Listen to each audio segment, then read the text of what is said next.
naging reaksyon ng mga tagahanga ni Kim Chiu regarding sa papuri na ibinigay ni Gerald Anderson pagkatapos niyang pumirma uli ng exclusive contract, managerial or management contract sa Kapamilya Channel nung nakaraang ano ba ngayon, third week ng November, o di ba? Kasi isa-isa na uling nagpipirmahan ng mga kontrata ang mga kapamilya artist sa Kapamilya Channel, at isa nga po si Gerald Anderson na pumirma.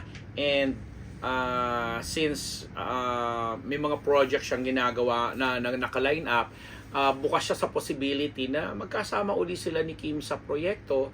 And sinasabi niya na nai-impress nga siya dito sa kanyang ex-girlfriend na napakagaling daw ng portrayal bilang si anong pangalan na yung sa Lin lang? Si Lin basta yun. bilang yung karakter niya na na-involve sa dalawang Luwalhati brothers na ginampanan ni Paula Avellino at saka ni JM De Guzman.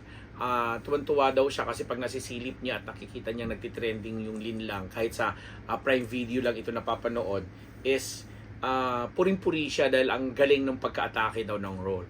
Na kinatuwa syempre na kinatuwa ng mga tagahanga nila, lalo nung mga Kimeral nung araw.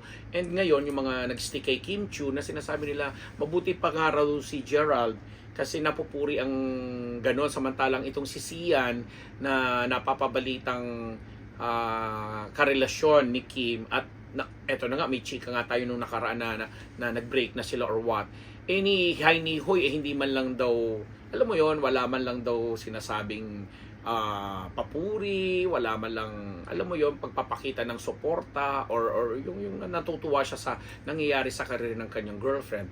Na nagsimula nga yung issue na yan na nung naging abala si Kim nga sa Lin lang, tapos nagkaroon sila ng contest sa magpasikat ka portion ng It's Showtime, at nanalo nga si Kim.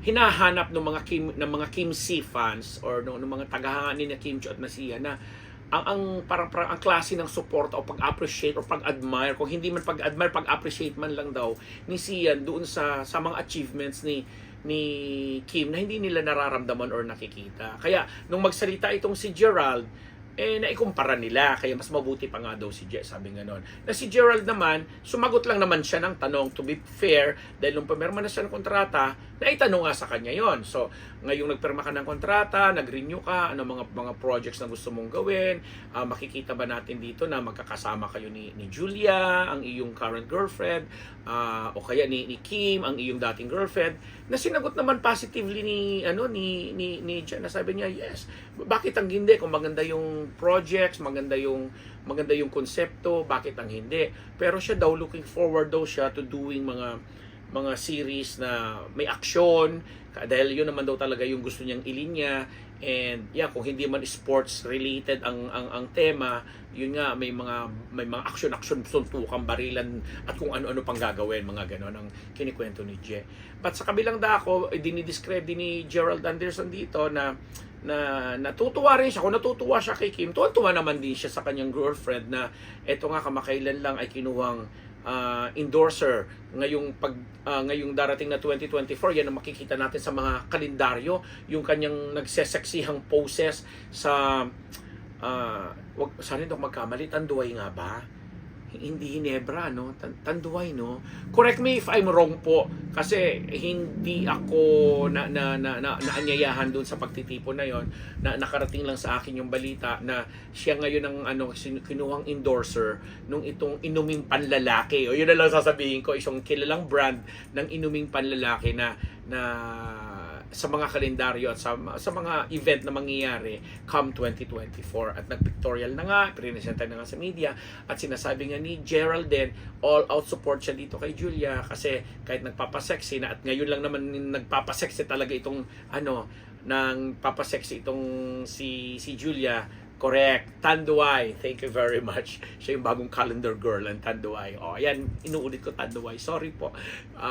Ano tawag dito? Sinusuportahan nito ni Gerald. So sa mga ganong usapan, umikot ng umikot, yung renewal ng contract ni Gerald Anderson at ikinatuwa ito ng mga tagahanga nila tagahanga ni Gerald at saka ni Julia, tagahanga ni Gerald at saka ni Kim, tagahanga ni Kim, 'di ba? Kasi nga napaka-positibo ng ginawang pag-share ng thoughts, ng sentiments nitong ni Je at yung pagbubukas niya ng kaisipan niya na yeah, they're still good friends at kung may magandang project silang mga pagsasamahan, why not? Bakit nga naman ang hindi? 'Di ba? So, yan ang maibabalita namin sa inyong update dahil nga po itong si Gerald Anderson ay nag-renew uli ng panibagong exclusive 2-year o 3 years contract with Kapamilya Channel. Ang dami namang nagpermahan na ang huling napakita namin sina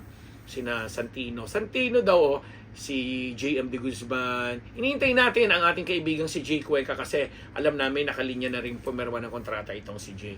And marami pang iba. But for now, masaya ang mga Gerald Anderson, Julia Barreto fans, and at the same time pinaaabot din ng mga Kim Chiu fans ang kanilang pag-appreciate sa binigay na papuri nitong ni Je kay Kim, lalo na maganda daw ang nangyayari ngayon sa career ng kanyang ex-girlfriend. And of course, mas maganda ang nangyayari sa career ng kanyang girlfriend. Okay, nga ganun tayo, no? Kaya nga po, maraming salamat, Ideal Vision, Dr. Jessica D, kay Drs. Jay Ricasata and Dr. Sheila Ricasata ng Faces and Curves. Mga kapamilya ko dyan sa Faces and Curves, sina Jo, si Norb, si Darlene, si Nicole at marami pang iba. Si Dr. Jess Solis ng Gorgeous Smile, o di ba Gorgeous Smile? Si Dr. Ara, Gorgeous Smile. And si Tita Thelma Zuniga Rodriguez ng CMAS Philippines, Colonel Jindy Mayuga, at lahat po ng mga subscribers po namin at mga nanonood dito sa Unbearable Channel. Keep on liking, subscribing our little channel na unti-unti pong nagkakaroon ng laki. Sana po magtulungan po tayo. Maraming salamat po sa inyong lahat. Mahal ko po kayo. Diyos mabalos.